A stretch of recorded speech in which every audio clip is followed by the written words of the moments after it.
Hello வஸ், welcome to DriveSpark Tamil. நான் உங்கள் பிரவீன். இன்னைக்கு ஒரு மேசிவான எலக்ட்ரிக் பைக்கை தான் ரிவ்யூ பண்ண போகிறோம். ஸோ பொதுவாகவே நம்ம எலக்ட்ரிக் மோட்டார் சைக்கிள்னு எடுத்துக்கும் போது எலக்ட்ரிக் ஸ்கூட்டர்ஸ் இன்னைக்கு காலகட்டத்தில் ஓரளவுக்கு க்ரோ ஆகிட்டு இருக்குன்னு சொல்லலாம். ஆனால் எலக்ட்ரிக் பைக்குன்னு எடுத்துக்கிட்டோன்னா குறிப்பிட்டு ஒரு 2-3 நிறுவனங்கள் மட்டும்தான் இந்தியாவிலே இருக்குது. அதுலேயுமே நாம் ஒரு எலக்ட்ரிக் பைக்கில் மேசிவான பர்ஃபார்மன்ஸை பற்றி பேசினது இந்த அல்ட்ரா வயலட் F77 சூப்பர் ஸ்ட்ரீட்டாக இருக்கட்டும், இப்போ கிராஸ் ஓவராக இருக்கட்டும். ஸோ அந்த அல்ட்ரா வயலட்டில் கிடைச்ச அந்த பர்ஃபார்மன்ஸ் ஈக்குவல் டு அந்த ஐசி இன்ஜின் 300cc வெஹிக்கிளுக்கு ஈக்குவலாக கிடைச்சது. ஒரு எலக்ட்ரிக்கில் இந்த அளவுக்கு பர்ஃபார்மன்ஸ் கிடைக்குமா அப்படின்னு சொல்லி வியந்து பார்த்த ஒரு பைக்குன்னு நம்ம சொல்லலாம் அந்த அல்ட்ரா வயலட் பைக்ஸ். பட் இன்னைக்கு அந்த அல்ட்ரா வயலட் பைக்குக்கே டஃப் கொடுக்குற மாதிரி ஒரு நிறுவனம் வந்திருக்குன்னா நம்ப முடியுதா?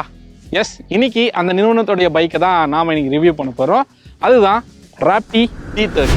ஸோ இந்த ராப்டியை பற்றி சொல்லணுன்னா இந்த பிராண்ட்லேருந்து என்ன சொல்லியிருக்காங்கன்னா ஆல்மோஸ்ட் ஒரு 6 இயர்ஸ் ஆயிருக்கான். அதாவது அவங்களுக்கு இந்த வெஹிக்கிளை மேனுஃபேக்சர் பண்ணி இந்த அவுட்புட் கொண்டு வரதுக்கே. ஸோ அந்த 6 இயர் கம்ப்ளீட்டாக பயங்கரமாக R&D பண்ணி இந்த வெஹிக்கிளை கொண்டு வந்திருக்காங்களாம். இந்த அளவுக்கு ஒரு மேசிவான எலக்ட்ரிக் பைக்கா. அது மட்டும் இல்லாமல் அவங்க இதை ஒரு 2 வீலர்னே கிளைம் பண்ண மாட்டாங்க, இது ஒரு காருன்னு சொல்கிறாங்க. அதாவது ஒரு எலக்ட்ரிக் கார் எப்படி இருக்குமோ அதுக்கு ஈக்குவலான ஒரு எலக்ட்ரிக் பைக் இது. ஸோ இதை அவங்க 2 வீலர்னே சொல்லாதீங்க, இது ஒரு கார் தான் அப்படின்ற மாதிரி மென்ஷன் பண்ணுறாங்க. ஸோ அது ஏன், இதோடைய பர்ஃபார்மன்ஸ் எப்படி இருந்தது, அதெல்லாம் தெரிஞ்சுக்கிறதுக்கு முன்னாடி நீங்கள் இன்னும் ட்ரைஸ்பாக் தமிழ் சப்ஸ்கிரைப் பண்ணலன்னா சப்ஸ்கிரைப் பண்ணுறேங்க. வாங்க வீடியோக்குள்ளே போகலாம். இது ராப்டி HV T30 உடைய டீட்டெயில் டிரைவ் ரிவ்யூ.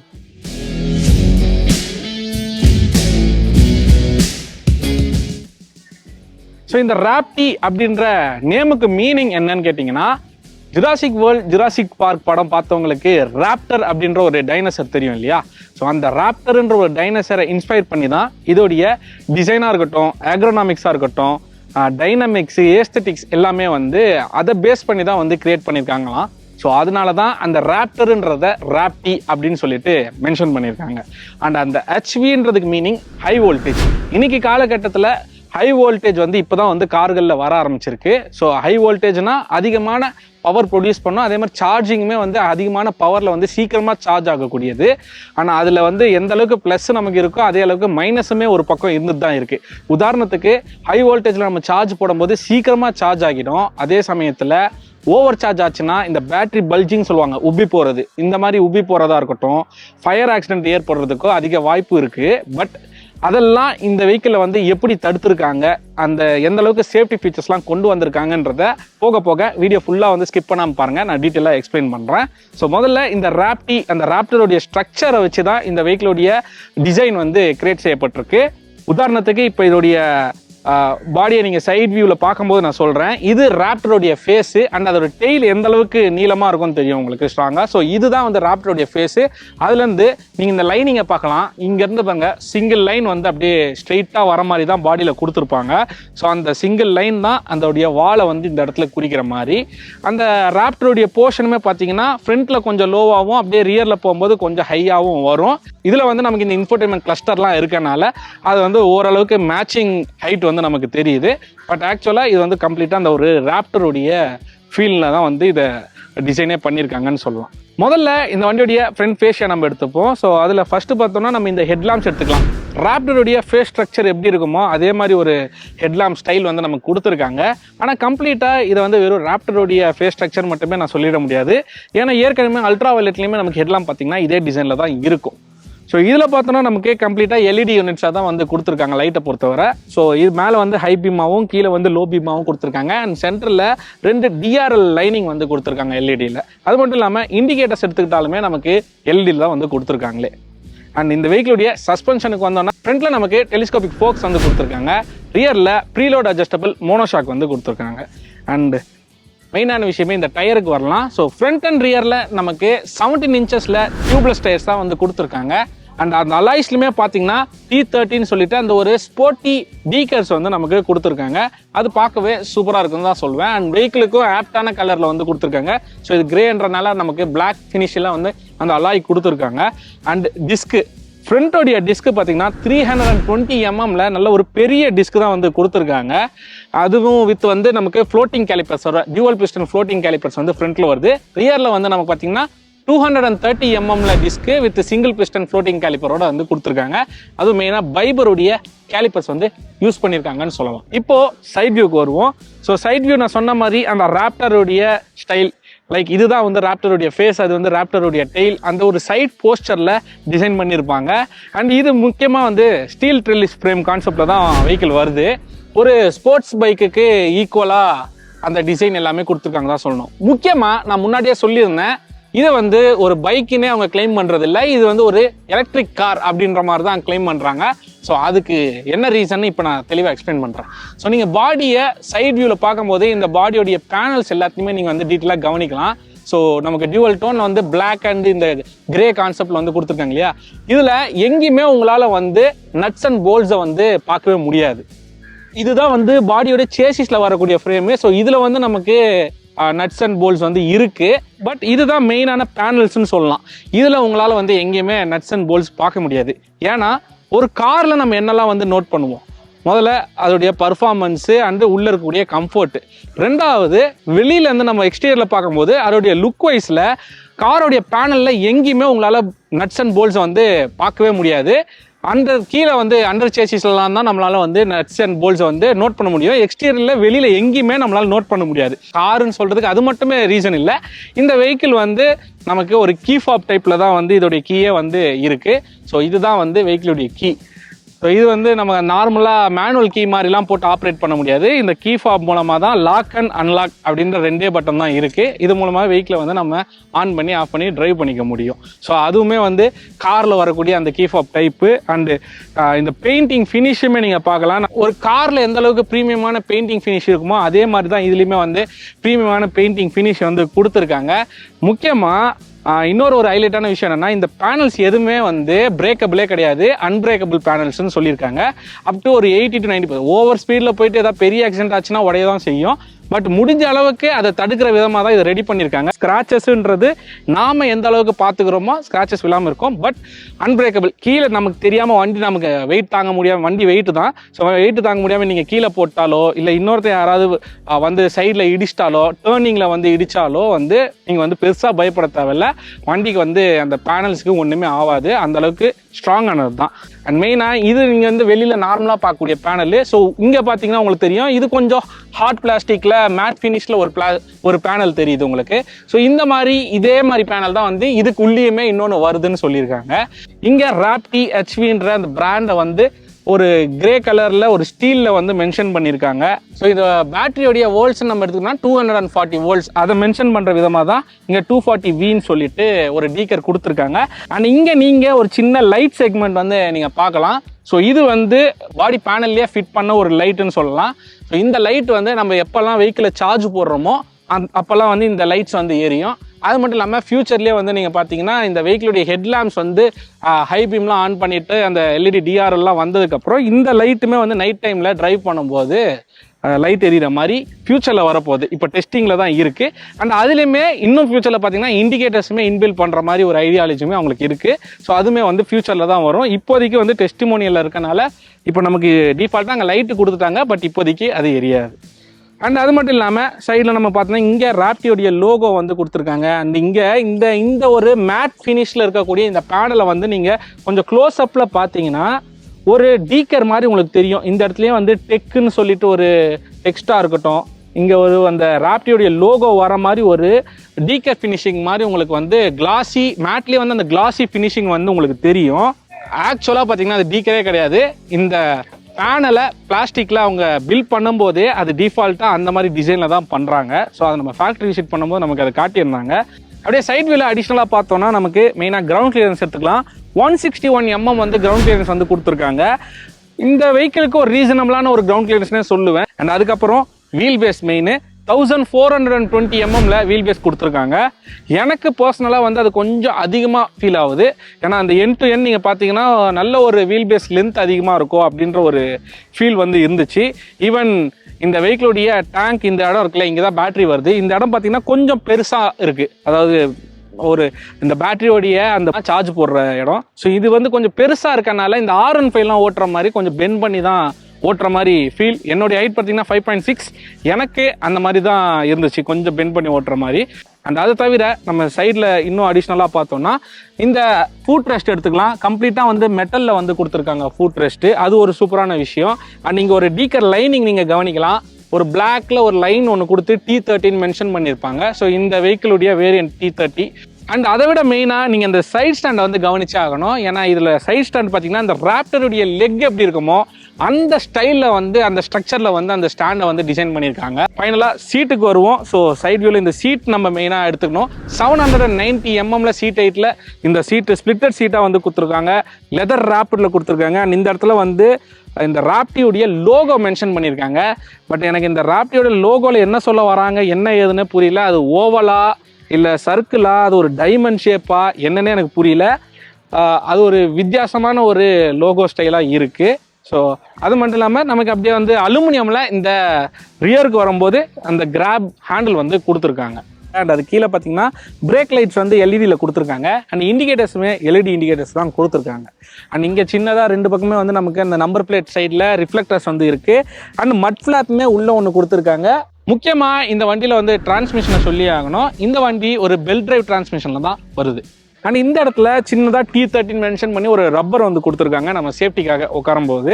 அண்ட் இங்கே ஒரு கேப் நீங்கள் பார்க்கலாம், இதுதான் வந்து சார்ஜிங் போர்ட்டுக்கான ஒரு கேப்பு. ஸோ இதில் நமக்கு CCS2 சார்ஜிங் போர்ட் தான் வந்து கொடுத்துருக்காங்க. ஸோ CCS2 சார்ஜிங் போர்ட்னா காருக்கு போடக்கூடிய சார்ஜிங் போர்ட். இந்த சார்ஜிங் போர்ட்டுன்றது காருக்கெல்லாம் போடக்கூடிய சார்ஜிங் போர்ட். அதாவது எங்கெல்லாம் காருக்கான சார்ஜிங் ஸ்டேஷன்ஸ் இருக்கோ அங்கே எல்லாமே இந்த 2 வீலரை கொண்டு போய் நீங்கள் போட்டுக்கலாம். அதான் இதில் இருக்கக்கூடிய ஒரு ஹைலைட்டான ஒரு பெனிஃபிட்னே நம்ம சொல்லலாம். ஸோ இதில் நமக்கு வந்து எந்த அளவுக்கு ப்ளஸ்னா, இப்போ ஒரு எலக்ட்ரிக் பைக்கு எலக்ட்ரிக் ஸ்கூட்டர் எடுத்துகிட்டு லாங் டிரைவ் போகிறோன்னு வைங்களேன். ஸோ லாங் டிரைவ் போகிறோன்னா அதோட ரேஞ்சஸை கேல்குலேட் பண்ணி தான் நம்மளால் போக முடியும். அங்கே போனால் அங்கே பவர் சார்ஜிங்கான ஆப்ஷன் இருக்கா அப்படின்றதெல்லாம் ஒரு கேள்விக்குறியாக தான் இருக்கும். பட் இந்த பைக் வந்து நம்ம தைரியமாக கொண்டு போக முடியும். ஏன்னா காருக்கான சார்ஜிங் ஸ்டேஷன்ஸ்ன்றது இப்போ நிறைய இடத்துல வந்து கொண்டு வந்துட்டே இருக்காங்க. ஆல்மோஸ்ட் இந்தியாவில் நிறைய இடத்துல வந்துட்டு இருக்கு. ஸோ அந்த ஒரு ப்ளஸ் வந்து இந்த வெஹிக்கிளுக்கு இருக்குன்னு சொல்லுவேன். ஏன்னா காருக்கான சார்ஜிங் ஸ்டேஷன்லேயே இந்த பைக்கை உங்களால் சார்ஜ் போட்டுக்க முடியும். பவர் சார்ஜிங் மூலமாக பார்த்தீங்கன்னா வித்தின் ஒரு 36 மினிட்ஸ்லேயே வந்து இதை வந்து 20 to 80% நம்மளால் வந்து ஃபாஸ்ட் சார்ஜிங் பண்ணிக்க முடியும். ஸோ அதே மாதிரி நார்மல் சார்ஜிங் நம்ம வந்து ஏசி சார்ஜிங் வீட்டில் கொடுக்குற அது மூலமாக பார்த்தீங்கன்னா இதில் வந்து ஹை வோல்டேஜ்ன்ற கான்செப்ட் இல்லையா. ஸோ அதோடைய சார்ஜிங் அந்த மிஷினுமே பார்த்தீங்கன்னா எப்படி இருந்தாலும் ஹை வோல்டேஜில் தான் வந்து கொடுப்பாங்க. ஸோ வித்தின் 1 ஹவர்லேயே வந்து நமக்கு 20 to 80% வந்து சார்ஜ் ஆகும் வீட்லேயே. சரி, ஸோ அதையே அவங்க ஹைலைட்டாக என்ன சொல்கிறாங்கன்னா வீக்லி ஒன்ஸ் நீங்கள் சார்ஜ் போட்டாலே போதும், வீக் ஃபுல்லாகவே வந்து இந்த வெஹிக்கிள் யூஸ் பண்ணிக்க முடியும். அண்ட் இதோடைய சார்ஜிங் போர்ட்டோடைய கேப் ஓப்பனிங்கும் பார்த்தீங்கன்னா பெரிய லாக் சிஸ்டம்லாம் எதுவும் கிடையாது. சிங்கிள் டேப்பில் நம்ம வந்து அன்லாக் பண்ணிக்கலாம், சிங்கிள் டேப்லேயே வந்து லாக் பண்ணிக்கலாம். ஸோ இப்போ இந்த வெஹிக்கிளுடைய பேட்டரி அப்படி எடுத்துக்கிட்டோம்னா 5.4 kWh லித்தியம் அயன் பேட்டரி தான் வந்து இதில் கொடுத்துருக்காங்க. ஸோ இப்போ மோட்டாருக்கு வருவோம். இந்த வெஹிக்கிளுடைய மோட்டார் பார்த்தீங்கன்னா IPMSM மோட்டார் தான் வந்து கொடுத்துருக்காங்க. அதோட பவர் நம்ம எடுத்துக்கிட்டோம்னா 22 kW அண்ட் 70 Nm டார்க் வந்து ப்ரொடியூஸ் பண்ணோம். வித்தின் 3.5 செகண்ட்லேயே 60 kmph வந்து ரீச் ஆகும். டாப் ஸ்பீடு பார்த்தீங்கன்னா 135 kmph. அண்ட் இந்த வெஹிக்கிளுடைய ரேஞ்சஸ் அதுதான் வந்து எலக்ட்ரிக் பைக்கை பொறுத்தவரை முக்கியம். ஸோ இவங்க வந்து கிளைம் பண்ணக்கூடிய IDC ரேஞ்ச் பார்த்தீங்கன்னா 200 kilometers. பட் ரியல் வேர்ல்டு ரேஞ்சை நம்ம எடுத்துக்கிட்டோம்னா அதுவே 150 kilometers வந்து கிளைம் பண்ணுறாங்க ஃபேக்ட்ரி சைட்லேருந்து. ஸோ இப்போ இங்கே நம்ம வந்து மெயினான ஒரு ஹைலைட்டான விஷயத்துக்கு வருவோம். ஸோ இந்த வண்டியில் இருக்கக்கூடிய இந்த ஃப்ரண்ட்டில் இருக்கக்கூடிய cluster, digital cluster, side stand cut off இருக்குது. ஸோ சைட் ஸ்டாண்டை எடுத்துகிட்டு பிரேக்கையும் இந்த பவர் பட்டனையும் நம்ம ப்ரெஸ் பண்ணோம்னா வெஹிக்கிள் ஆன் ஆகிடும். ஸோ அப்படியே டிரைவ் பண்ணிக்கலாம். கம்ப்ளீட்டாக வந்து டச்சில் வந்து கொடுத்துருக்காங்க. அண்ட் நம்ம இங்கே சைடில் ஹேண்டில் பாரில் இருக்கக்கூடிய கீஸ் மூலமாகவும் இதை நம்ம வந்து ஆப்ரேட் பண்ண முடியும். ஸோ இதில் ஒரு ஹைலைட்டான விஷயம் என்னன்னு சொல்லணும்னா, ஆரம்பத்தில் இந்த கிளஸ்டருக்காக வந்து அவங்க மல்டிபிள் கூகுள் அண்ட் இன்னும் 2-3 கம்பெனிஸ் எல்லாமே ரீச் பண்ணியிருக்காங்க. பட் அவங்க வந்து இது ஒரு ஸ்டார்ட் அப்பு அந்த பிகினிங் கம்பெனி, அதனால் நாங்கள் சப்போர்ட் பண்ண முடியாதுன்றதுக்காக ரிஜெக்ட் பண்ணியிருக்காங்க. ஸோ அவங்க என்ன பண்ணியிருக்காங்கன்னா ஒரு யங்ஸ்டர் டீமை வந்து புதுசாக இன்டர்னுக்கு எடுத்து அவங்க மூலமாக இந்த டிஜிட்டல் கிளஸ்டரை வந்து ஓனாகவே வந்து ப்ரொடியூஸ் பண்ணியிருக்காங்க. ஸோ இது வந்து ராப்டிலேருந்து ப்ரொடியூஸ் பண்ண அவங்களுடைய ஒரிஜினல் ஒரு டிஜிட்டல் கிளஸ்டர்னே சொல்லலாம். அண்ட் இதுலேயுமே வந்து நமக்கு இன்பில்ட்டாகவே map and navigation, bluetooth, phone call, music control அப்படின்னு சொல்லிட்டு எல்லாமே A to Z வந்து கொண்டு வந்திருக்காங்க. அண்ட் இதில் இருக்கக்கூடிய மேப்புமே பார்த்தீங்கன்னா நமக்கு ராப்டி மேப்ஸ்ன்னு சொல்லிட்டு அவங்களுடைய ஓன் ஒரு மேப் சிஸ்டமே வந்து கொண்டு வந்திருக்காங்க. போத் ஆண்ட்ராய்டு அண்ட் iOSக்கு காம்படிபிளான ஒரு டிவைஸாகவே இது இருக்குது. ஸோ இப்போ இதில் நம்ம வந்து பார்த்தோம்னா நமக்கு ஆடியோ மீட்டர் இருக்குது, அண்ட் நார்மலாக ஸ்பீடோமீட்டரும் பார்த்துக்க முடியும். அண்டு நேவிகேஷன் நான் சொன்ன மாதிரி, அண்டு சார்ஜ் எவ்வளோ இருக்குது, என்ன ரைட் மூடில் வந்து நம்ம ஓட்டிகிட்டு இருக்கோம், அண்டு இந்த bluetooth connection, map connection, network connection, டிஃபால்ட்டாகவே இதெல்லாம் வந்து நமக்கு 4G and 5G ஆப்ஷனோட 4G option இப்போதைக்கு இருக்குது, 5G வந்து அப்கிரேட் பண்ண போகிறாங்க.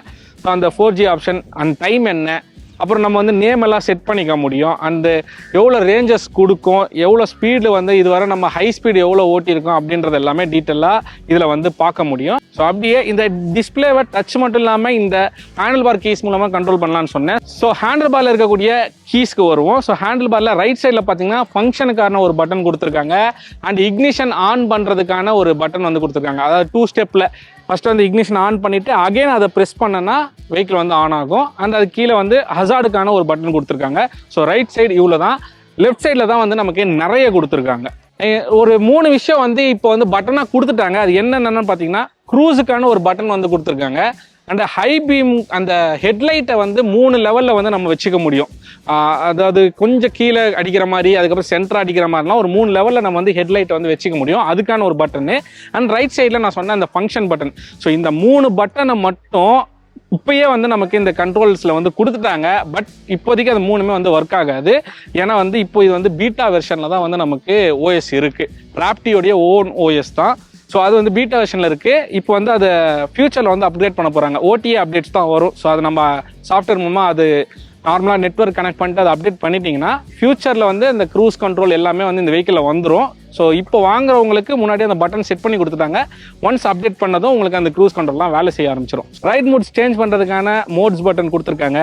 அண்ட் பார்க்கிங்க்கு ஒரு பட்டன் கொடுத்துருக்காங்க. ஸோ இது என்னன்னா பிரேக்கை பிடிச்சிட்டு அந்த பார்க்கிங் பட்டனை வந்து நீங்கள் ப்ரெஸ் பண்ணிகிட்டே இருந்தீங்கன்னா ரிவர்ஸ் மூடு வந்து ஆக்டிவேட் ஆகும். இது தனியாக ரிவர்ஸ் ரைட் மூடு வந்து கொடுக்கல. இந்த பார்க்கிங் தான் ரிவர்ஸ் மூடு. ஒரு 3 கிலோமீட்டர் ஸ்பீடில் வந்து மூவ் ஆகும் ரிவர்ஸில். அகைன் அதையே நீங்கள் லாங் ப்ரெஸ் பண்ணிங்கன்னா ஃப்ரண்ட்டுக்கு சேஞ்ச் ஆகும். பட் அதுவுமே வந்து ஸ்பீடாக ரைட் பண்ண முடியாது. அதே 3 கிலோமீட்டர்ஸில் பார்க் பண்ணுறதுக்கு மட்டும் நீங்கள் யூஸ் பண்ணிக்கலாம். ஸோ ரைட் மூட்ஸ் எடுத்துனா 3 ரைட் மூட்ஸ் வந்திருக்கு. கம்ஃபர்ட், பவர் அண்ட் ஸ்ப்ரிண்ட்னு சொல்லிட்டு. ஸோ கம்ஃபர்ட்ன்றது நமக்கு ஈகோ மூடுன்ற மாதிரி தான். ரொம்பவே ஸ்லோவான ஒரு பிக்கப் தான் நமக்கு இருக்கும். கிராஜுவலாக தான் வந்து ஸ்பீடை இன்க்ரீஸ் பண்ண முடியும். பவர் மோட்லேயும் ஸ்ப்ரிண்ட் மோட்லேயும் அல்டிமேட்டான ஒரு பிக்கப் வந்து என்னால் ஃபீல் பண்ண முடிஞ்சது.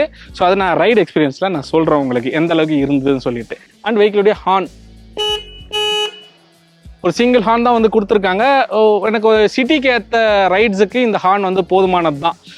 பட் எனக்கு வந்து இன்னொரு இஷ்யூ நான் வந்து ஃபேஸ் பண்ணேன். ஸோ அதனால் எனக்கு ஹார்ன் வந்து ரொம்பவே லோவான சவுண்ட் இருக்கும் அப்படின்ற ஒரு ஃபீல் வந்து இருந்தது. பட் சிட்டிக்கு இந்த ஹார்னே போதுமானது.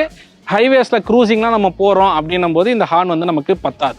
இப்போ ரைடருடைய போஸ்டரை பார்க்கலாம் எப்படி இருக்குன்னு சொல்லிட்டு. ஸோ இப்போ நம்ம உட்காந்தோன்னா நல்ல ஒரு அப்ஸ்ட்ரைட்டான ஒரு போஸ்டர் தான் வந்து கிடைக்குது ரைடருக்கு. அண்ட் சென்டராக வந்து நான் உட்காந்துருக்கேன், நீங்களே பார்க்கலாம். அண்ட் ஹேண்டில் பார்ஸுமே வந்து கரெக்டாக இருக்குது. சின்னதாக அந்த பென் ராடில் வந்து கொடுத்துருக்காங்க. R15 லெவலுக்கு நம்ம வந்து பெண்ட் பண்ண வேண்டிய அவசியம் இல்லை. பட் என்னுடைய ஹைட் 5.6க்கு லைட் பெண்டாக தான் இருக்குது, ரொம்ப பெண்டுன்னு சொல்ல முடியாது. ஸோ இதில் வந்து ரைட் எக்ஸ்பீரியன்ஸ் நம்ம எடுத்துக்கிட்டோம்னா முதல் விஷயம் இந்த வெஹிக்கிளுடைய வெயிட் தான். ஸோ வெயிட் வந்து 177 kgs வந்து இதோடைய வெயிட்டு. ஸோ ரொம்பவே வெயிட் அதிகம் தான் சொல்லணும் ஹேண்டில் பண்ணுறதுக்கு. ஸோ இந்த வெயிட் அதிகமாக இருக்குன்றதுனால ஹேண்டில் பார் வந்து கரெக்டாக வந்து சின்னதாக கொடுத்துருக்காங்க. ஸோ இப்படி பெண்ட் பண்ணிவிட்டு இதை கண்ட்ரோல் பண்ணும்போது ஷோல்டர் பெயின் வந்து வரதான் செய்யுது. அந்த கை மெயினாகவே இந்த ஆங்கிள் எல்லாமே வந்து வலிக்குது ரொம்ப நேரம் ஓட்டினா. ஒரு ஷார்ட்டரான சிட்டி கம்யூட் ரைடுக்கு வந்து பார்த்தீங்கன்னா அந்தளவுக்கு வந்து தெரியாது. ஜஸ்ட் நான் இப்போ ஷூட்டுக்கெலாம் வரும்போதெல்லாம் ஒன்றும் பெருசாக இல்லை, டக்குன்னு வந்து வண்டி ஓட்டிட்டு வந்துட்டேன். பட் ரொம்ப நேரம் வந்து நம்ம இப்போ டிராஃபிக்லலாம் நின்றுட்டு தான் ஓட்டுற மாதிரி இருக்கும். அந்த மாதிரிலாம் ஓட்டும் போது பார்த்தீங்கன்னா இந்த ஆங்கிள் இந்த ஷோல்டர் எல்லாமே கொஞ்சம் வலி தெரியுது. ஸோ அது ஒரு விஷயம் வந்து ஒருவேளை என் உடம்புக்கு தான் அந்த வலி இருக்கான்னு தெரியல. பட் அந்த ஒரு விஷயம் வந்து எனக்கு ஒரு மைனஸாக பட்டுது. ஸோ நான் ரொம்பவே இன்னொரு விஷயத்தில் வந்து இரிட்டேட் ஆனேன்னு சொல்லணும். ஸோ அது என்ன விஷயம் அப்படின்னு பார்த்தீங்கன்னா இந்த வண்டியில் வந்து நமக்கு டிரான்ஸ்மிஷன் பார்த்தீங்கன்னா பெல் டிரைவ் டிரான்ஸ்மிஷன் தான் வந்து கொடுத்துருக்காங்க.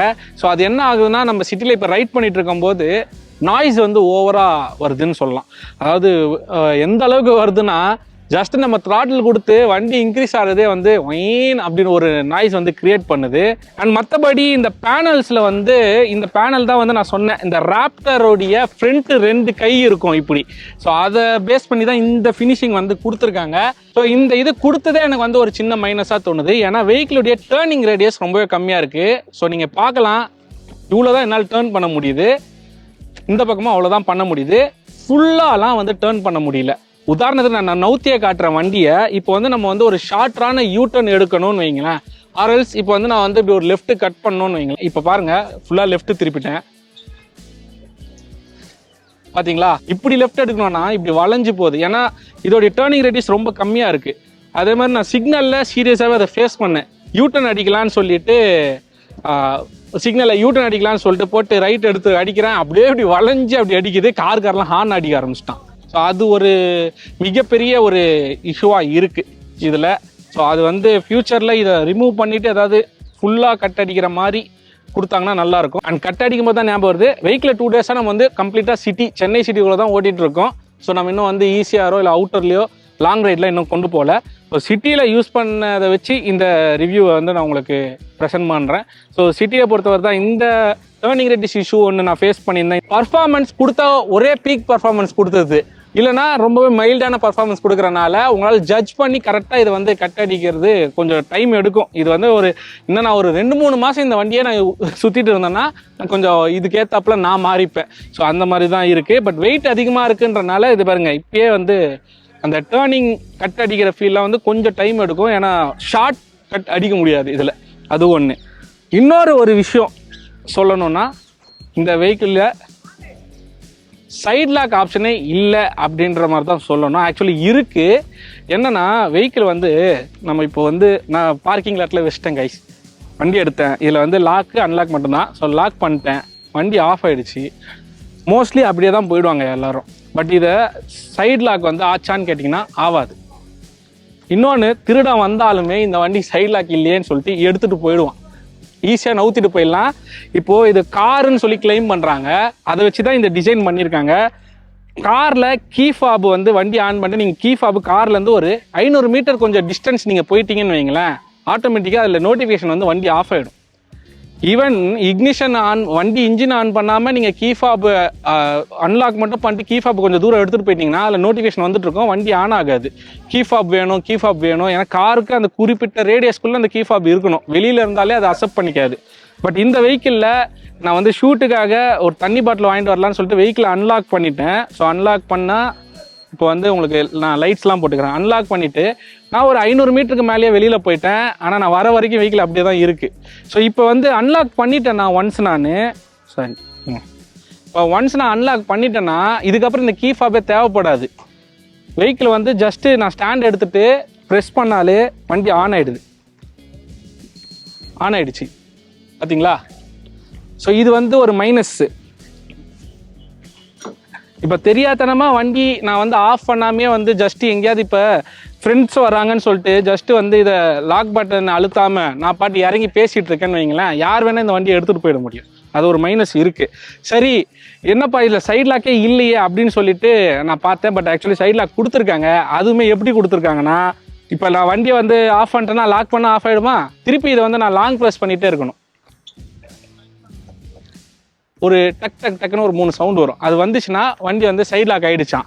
இப்போ வந்து வண்டி சைட் லாக் ஆகிடுச்சா, இப்போ பாருங்கள். ஸோ ஈஸியாக எடுத்துகிட்டு போயிட முடியுது. அந்தளவுக்கு தான் சைட் லாக் கொடுத்துருக்காங்க.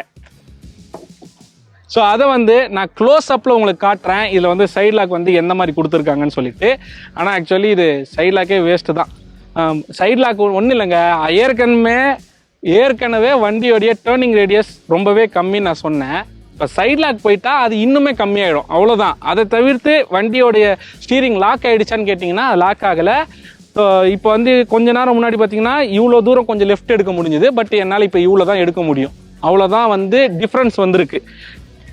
அது என்ன ஆகுதுன்னா, ஒரு சின்ன ராடு வந்து வெளியில் வந்து அந்த ஒரு டயாமீட்டர் செட் பண்ணியிருக்காங்க. அதில் வந்து ஸ்டீரிங்கை வந்து இதுக்கு மேலே திருப்ப முடியாத மாதிரி லாக் பண்ணுதே தவிர வண்டியை எடுத்துகிட்டு போகாத மாதிரி பண்ணுதானா அதான் கிடையாது. இப்போ நான் எப்படி தள்ளிட்டு போனனோ, என் வீட்டில் பார்க்கிங்கில் வச்சேன்னா திருடன் இந்த வண்டி அழகாக தள்ளிட்டு போயிடுவான். அந்த ராடை கட்டர் மிஷினால் கட் பண்ணிடுவான். அப்புறம் ஒயரிங் ஏதாவது பார்த்து வண்டியை ஆன் பண்ணி சுட்டுட்டு போயிடுவான். ஸோ இதுதான் வந்து இதில் இருக்கக்கூடிய ஒரு சின்ன பிரச்சனைகள் இருக்குது. ஸோ இதை வந்து நான் வந்து இந்த வெஹிக்கிளுடைய ப்ரொடக்ஷன் சிஇஓக்கும் அப்டேட் பண்ணியிருக்கேன். ஸோ அதுக்கான அடுத்த சேஃப்டி ஃபீச்சர்ஸ் வந்து அவங்க என்ன சொல்கிறாங்கன்றதையும் நான் உங்களுக்கு அப்டேட் பண்ணுறேன். வெஹிக்கிளுடைய ரைடு எக்ஸ்பீரியன்ஸில் எனக்கு வந்து ரைட் மோட்ஸ் எடுத்துப்போம். முதல்ல ரைட் மோட்ஸ் எடுத்துக்கிட்டோன்னா 3 ரைட் மோட் நான் சொல்லியிருந்தேன், கம்ஃபர்ட், பவர், ஸ்ப்ரிண்ட்னு சொல்லிட்டு. ஸோ இந்த 3 ரைட் மோடுமே வந்து இன்ஸ்டண்ட்டான ஒரு பிக்கப் கிடச்சதான் கேட்டிங்கன்னா, கம்ஃபர்ட் ரைட் மோடில் பிக்கப் சுத்தமாக இருக்காது. ஏன்னா அது ஒரு ஈகோ மோட். ஸோ அதில் வந்து கிராஜுவலான ஒரு பிக்கப் தான் இருக்கும். நம்ம வந்து அதிகபட்சமே வந்து 40 to 50 ஓட்டுறதே வந்து கொஞ்சம் லேட் ஆகும். அது எடுக்கும் ஒரு 20 செகண்ட் 30 செகண்ட் ஆகும் நம்ம அந்த 50 ரீச் பண்ணுறதுக்கு. அந்தளவுக்கு கிராஜுவலாக தான் போவோம். அண்டு சடன் இன்புட்டுமே இந்த ரைட் பை த்ராட்டில் ஆப்ஷன் கொடுக்குறனால ரைட் பண்ணிகிட்டே இருக்கும்போது சடனாக நம்ம முறுக்குனா கூட ஒரு சேஞ்சஸும் இருக்காது. வண்டி பாட்டு அப்படியே பொறுமையாக தான் இன்க்ரீஸ் ஆகும். பட் ஆனால் அதுவே பவர் அண்ட் ஸ்ப்ரிண்ட் மோடு நம்ம போனோம்னா அதில் வந்து அல்டிமேட்டான ஒரு இன்புட் வந்து பிக்கப்பில் கிடச்சிது. ஜஸ்ட்டு த்ராட்டில் கொடுத்தாலே வண்டி வந்து இப்படி குதிக்கும், அந்தளவுக்கு வந்து ஒரு இன்புட் கிடச்சிது.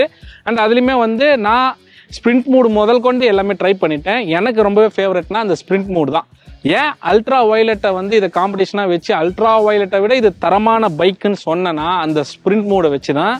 ஏன்னா நாம் வந்து ஒரு அவுட்ஸ்கர்ட்ஸ்னால் கொஞ்சம் இந்த குன்றத்தூர்லேருந்து அந்த பக்கம் வந்து அந்த பைபாஸ் இருக்கு இல்லையா, நம்ம கேளம்பாக்கம் போகிறது, அந்த ரோட்லலாம் நான் ஓட்டினேன்.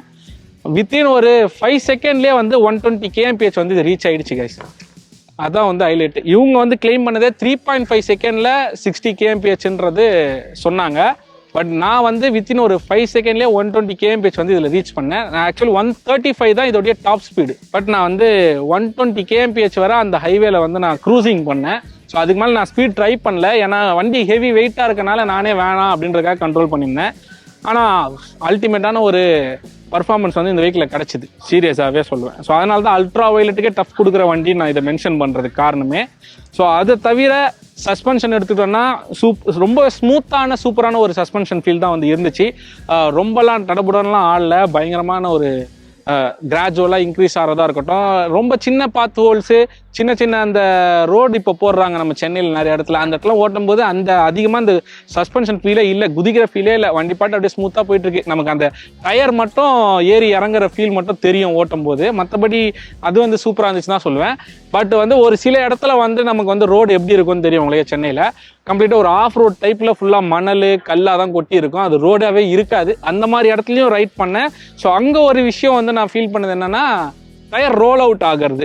ஸோ அந்த மாதிரி ஆஃப் ரோடு இடத்துலலாம் வந்து அது நிறைய ஜல்லிலாம் கொட்டியிருந்தாங்க. ஸோ அந்த ரோட்டில் வந்து பார்த்தீங்கன்னா வெஹிக்கிள் பின்வீல் வந்து ரோல் ஆஃப் ஆச்சு. வண்டி மூவ் ஆகிறத விட சர்ன்னு ரோல் ஆஃப் தான் ஆச்சு. ஸோ அது ஒரு விஷயத்த வந்து நான் நோட் பண்ணியிருந்தேன். அண்ட் அதை தவிர பிரேக்கிங் எடுத்துக்கிட்டோன்னா நல்ல ஒரு இன்ஸ்டண்ட்டான பிரேக்கிங் வந்து நமக்கு கிடச்சிது இந்த வெஹிக்கிளில்.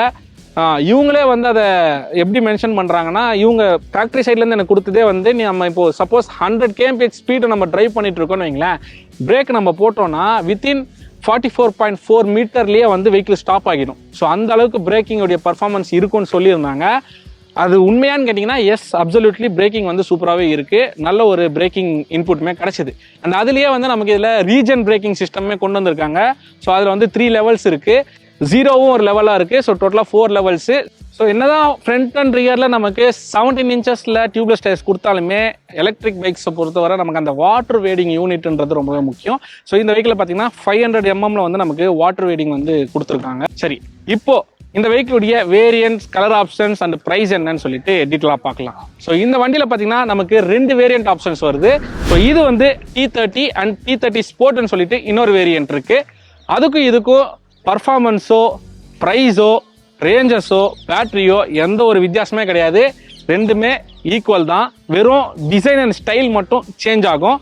T30 ஸ்போர்ட்டில் அந்த ரியர் மட்கார்டு, அந்த மட் ஃப்ளாப்ஸ் மட்டும் தான் இருக்கும். ரியர் மட்கார்டு வந்து வராது, இது சுத்தமாக வராது. அந்த LED இண்டிகேட்டர்ஸ்லாம் இதில் இருக்க மாதிரி அதில் வராது. அது வந்து கம்ப்ளீட்டாக அந்த ஒரு ஸ்போர்ட்டி லுக்கில் இருக்கும். உதாரணத்துக்கு அல்ட்ரா வயலட்டுடைய ஸ்போர்ட் இருக்கு இல்லையா, மேக்கோன், அந்த லுக் எப்படி இருக்குமா அதுக்கு ஈக்குவலான லுக்கில் தான் வந்து இருக்கும். ஸோ அந்த ஸ்போர்ட் வேரியண்ட்டில் ஸோ இந்த கிராப் ஹேண்டில், இந்த டெயில் லைட்டு அப்படியே ரெடியூஸ் ஆகிடும். நமக்கு அந்த ரியர் பம்பர்லாம் வராது.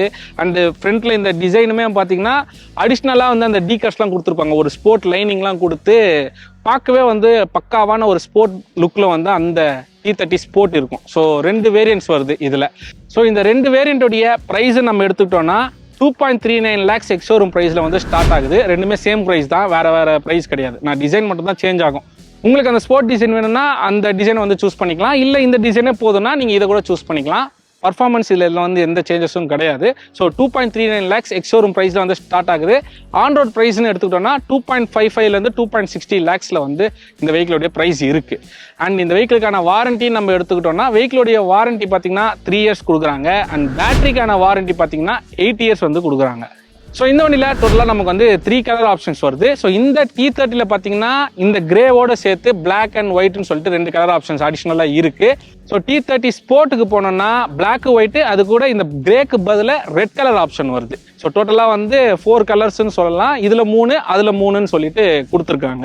ஸோ இந்த வண்டி வந்து ஓவராலாக உங்களுக்கு பிடிச்சிருக்கும்னு நம்புகிறேன். அண்டு இது வந்து நான் 2 டேஸாக வந்து கம்ப்ளீட்டாக இந்த வீக்கில் தான் வந்து சிட்டிக்குள்ளே யூஸ் பண்ணிட்டு இருக்கேன். ஸோ அதில் கிடைச்ச ஒரு எக்ஸ்பீரியன்ஸை தான் இப்போ உங்ககிட்ட நான் வந்து ஷேர் பண்ணியிருக்கேன். ஸோ ஓகே, ஸோ இதே மாதிரி இன்னொரு சூப்பரான பைக்கோட உங்களை மீண்டும் வந்து சந்திக்கிறேன். அதோட விட பெறுகிறேன். உங்களுக்கு இந்த பைக்கை பற்றி ஏதாவது ஒப்பீனியன் இருந்தால் கமெண்ட்டில் மென்ஷன் பண்ணுங்கள் அண்ட் நான் அதுக்கு ரிப்ளை பண்ணுறேன். டாடா.